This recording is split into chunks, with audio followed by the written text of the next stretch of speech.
جو یہاں پہ ایک پروپیگنڈا شروع ہوا ہے کہ ہر ایک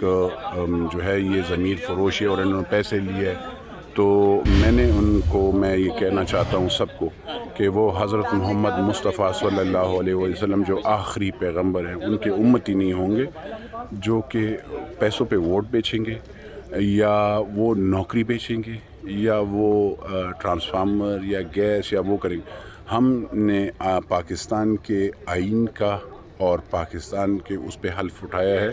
ہم کوئی غلط کام نہیں کریں گے، ہم وہ کام کریں گے جو کہ آئینی حق ہے میرا، اور ایک ممبر نیشنل اسمبلی جب بنتا ہے تو وہ پاکستان کے اور پاکستان کے عوام کا ریپریزنٹیٹیو ہوتا ہے، وہ کسی کا غلام نہیں ہوتا۔ تو یہ جو بھی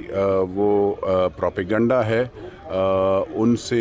یہ ریکویسٹ ہے کہ ہم کوئی ایسے کام نہیں کریں گے، اور نہ کیا ہے، اور نہ ہم پیسے لینے والے ہیں اور نہ دینے والے ہیں۔ شکر الحمدللہ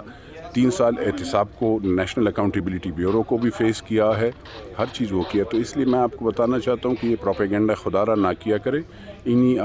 آپ کو جو لوگ غلط باتیں سناتے ہیں